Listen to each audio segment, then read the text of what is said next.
Sidee qalcadda Karajaxisaar gacanta loogu dhigay? Orhanna gacanta Mongooliska uu ku galay. Cusmaanna isagoo isla wiilkayga soo badbaadiyay gacantii Mongooliska ugu dhacay. Ma laga yaabo waxaasoo khiyaano idil in Mongooliska uu ka caawiyay ninka lagu magacaabo Ilbaay. Sidee ayuu Cusmaan ku soo badbaadin doonaa markaasi wiilkiisa? Yaase garab ku siin doona badbaadinta wiilkiisa iyo soo celitaanka markaasi qalcadiisii Karajaxisaar? Intaa in ka badan muuqaalkeena maanta ugu hadli doona daawadayaal. Soo dhawaada muuqaalkeena maanta. fadlan haddii channelka cusub tahay subscribe noo saar hore haddii noola joogtaan muuqaalka inoo la garay aad iyo aad ayaad u mahadsan tahay. Intaynaan guda gelin muuqaalka ka hor haddana ku saliya xabiibkeena Muhammad sallallahu alayhi wasallam. Hadeerna si toos ah aynu u guda galnaa muuqaalkeena maanta. waxaa lagu bilaabayaa xalqada horta waa waxyaabihii Mongooliska iska sameyn jireen iyo dhiig baan arkaa iyo hebel baa dhiigiis ii muuqday iyo Cusmaan baa dilaynay waxyaabahaas un baa laga arkay horta marka hore waxaana isdhaafsanayaan faalalowga markaasi uu wato ninka lagu magacaabo Ulugh Khan. iyo Cusmaan oo dhaay markaasi anaga waqti fara badan ayaanu ku bixinay markaasi difaacitaanka dhulkan inaynu difaacno wax walbana waanu u sameyn karnaa si aan dhulkeena markaasi cadowga uga xareyno. markaasna wuxuu la hadlayay Cusmaan ninkii Ulugh Khan lagu magacaabay. kabacdina wuxuu Cusmaan baleeyahay markaasi midkiin hadii ay dhacdo inuu gacanta ku soo taago dhulkeena ama wadamac uu ka soo galo taasi ciqaabteeda ayuu mari doonaa waana uu ka jawaabi doonaa ayuu leeyahay oo kuwii hore wadada la marsiiyay unba marsiinaya buu ula jeedaa. intaa kabacdina Cusmaan waxaa lagu leeyahay markaasi qofkii runta ahaa maanta ayuu ku hortaagan yahay cadowgaaga saxda ahaa macnaheedu soo ula jeedaa waana baran doontaa. laana Cusmaan ninkani wuu ku diiday markaasi inuu siiyo canshuuraadkii isagana sidaas ayuu ku baxay. intaa kabacdina waa uu tagay wuxuuna qorsheynayaa qaabkii uu ugu hortagi lahaa Cusmaan. isagana Cusmaan waa isdareensan yahay markaa. intaa kabacdina sun ayaa markaasi lagu faafinayaa qabiilada mudan Cusmaan uu xukumo idil.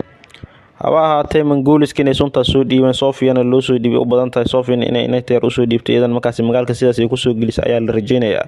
sidaanu goosgooska marka hore aan ku shaacinaba.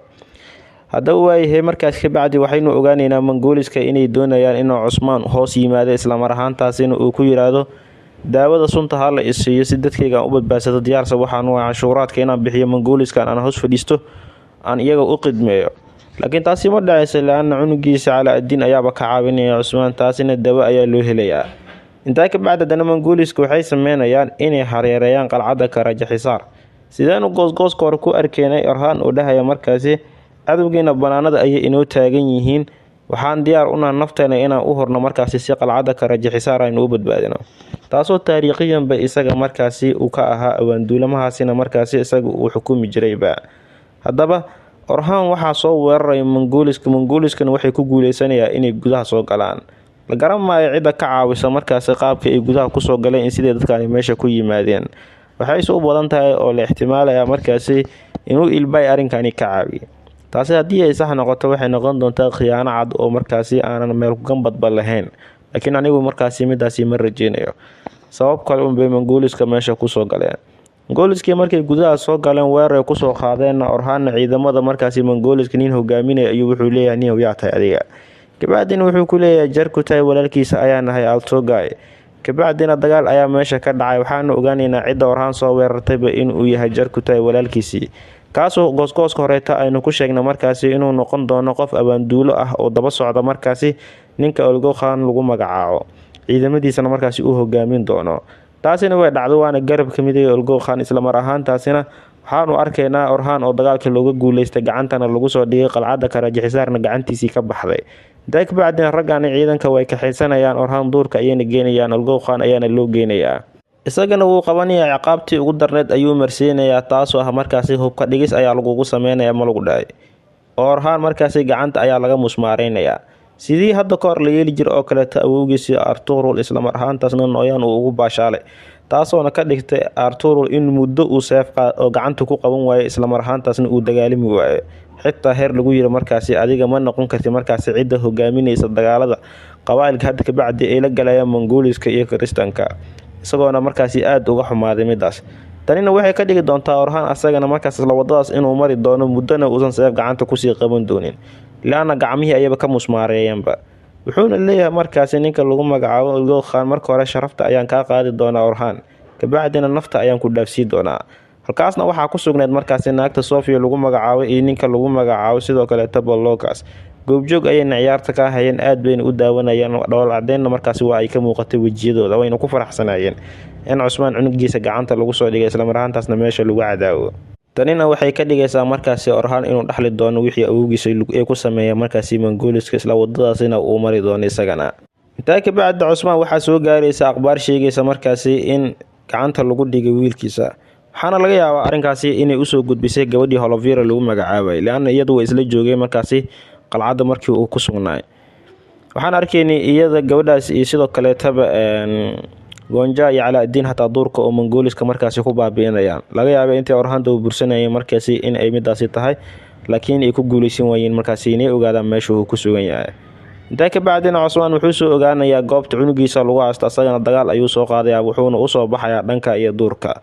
kabacdina marka uu meesha yimaado cunugiisii lagu haystay, isaga iyo Jalkutai iyo Ilbai isla socdaan. meeshana qorshe unbaa dadkaani loogu diyaariyay. Jalkutaina walaalkiisa ayuu meesha ku arkayaa, isla mar ahaantaasna Cusmaan meesha islaa cunugaaga ka soo badbaasa meesha maba joogin, waxaaba meesha ku hareereynaya markaasi ciidamada Mongooliska. Olgow Khanna meeshuuba soo istaagayaa. ayaa Cusmaan ma cunugaaga inaa badbaashatay iyo sidoo kale ciidamadaada miyaa halkan u timid aldhaa, adigaaba taaganba wadadaada meesha ugu dambeysa, waa dhankaas waa dhimanaysaa oo nololba kuuma sii harina liya. Cusmaanna meesha lagu qabanayaa oo ay gelinayaan. halkaasna waxaa ka ogaanaynaa markaasi Cusmaan in la qiyaaneeyay, laana isaga kuma tashanayni markaasi Mongoolis inuu meesha ugu tegi doono. labadooda ciidan besa meesha joogaan, waa dilaysaa kabacdin cunugaaga soo badbaasaysaa isdhahay. laakiin hawsha markuu ku guuleysto isdhahayaba oo ciidamada uu kala baaritaan ku sameeyay cunugiisa ka dhex goobanayaba, waa asaga la hariiriyo gacanta lagu dhigay. ma laga yaabaa arrinkan inuu Ilbai oo asaga shaqo ku leeyahay, Ilbai laftirkiisa gacanta lagu dhigayba, oo dadkii Cusmaan iyo asaga iyo Jalkutai goobta mari wada joogeen waana lagu wada dhigay gacanta. Jalkutai walaalkiisana ma noqon doono mid u qudmeenaya walaalkiisa oo warkiisa adeeci doono, laakiin wuxuu noqon doonaa mid Olgow Khan mar walba ka dambeyn doono. ama Jalkutai wejigiisa markaad fiiriso xoogaa waxyaabaha ka muuqda waad la yaabaysaa, maantii aad buu ugu xun yahay markaasi walaalkiisa waxyaabaha uu sameynayo. Jalkutaina laba mid unbuu soo kala geli doonaa xalqadaha nagu soo food leh, inuu walaalkiisa markaasi raaco isla mar ahaantaasna u badbaadsado, amaba inuu qabiilka reer Kaya markaasi u go isla mar ahaantaasina aqbalo walaalkiisa inuu daalim yahay, isla mar ahaantaasna wixii u soo baxo uu mari doono haddii falkan uu ku sii socdo, macnaha seefta Cusmaan ay sii mari doonto haddii macquul tahayba.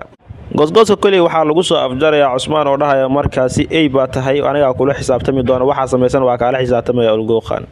Cusmaan xilli la bootay lama joogo, adiga gacanta lagu hayaaba. sidoo Cusmaan ku badbaadaya taa su'aal isweydiin mudan waaye. sidoo ku badbaadaya Orhanna waa su'aal kale oo isweydiin mudan.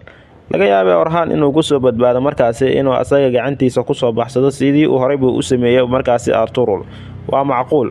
amaba ninka Ilbai lagu magacaabo si qarsoodi ah inuu ku caawiyo isla mar ahaantaasna Orhanna uusan garanaynin cidii caawisay, sidaasina uu meesha uga baxsado, taasna sidoo kale waa macquul. waxaa isweydiinaysaa maxaa la hadal isaga dawada Ilbai, laana isaga waa khiyaanool ayaad isleedahay, laana Ilbai awowgiisii Sungurta keen xitaa qaa'im buu ahaa, isla mar ahaantaasina Mongooliska ayuu khiyaaninayay ee tulkiisa muusan khiyaaninaynin. isagoo Mongooliska ku jira ayuu markaasi siraha u soo gudbi jiray markaasi Arturul, isagoona markaasi si qarsoodi ah ula shaqeynaya Mongooliskana u maleynaya markaasi inuu daacad u yahay. isla wadadaas oo kale ayuuna maraya Ilbai, laana Ilbai wuxuu yaqaanay Olgow Khan Cusmaan ka horeeto, wax walba tan asaga waaba sii ogaayba. waxaana ku ogaana markaasi xalqadii hadda la soo dhaafay, isagana Mongooliska in badan oo ku soo dhex noolaa, wuxuuna doonayaa markaasi sidii awowgiisa kale inuu noqdo wadadaasi uu qaaday. Ilbaina khaa'in ma ahan, aniga taas ayaa ilaa hadda markaasi ku adkeysanaya.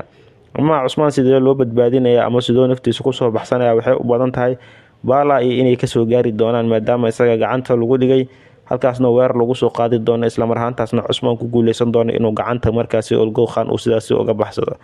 ama xalqada soo socoto hadda 7 baan siinayna maalmahan dambe seasonka sida loo bilaabo 6 bay joogtay. xalqada la soo dhaafay 6.9 inuu ahaa umaleena 6.99 waxaas amal wahay 7 ma gaarin, tan inay 8 gaaraysa umaleena baaniga waa buuday hadda waa 8 ay gaaraysaa saasna taaganaa, ama 7.50 in dhaafta rajeynayna, laana waxaan wax loo dulqaadan kara maan in macquul ma aha xalqada wax lagu daawado labada goos ee laga soo bandhigay intaas haday ka yaraato macnaha boosdaagu qurxin kale kuma hayna umaleeha filinka iska soo afjari doonta haduu Ilaahay ku idmaayo.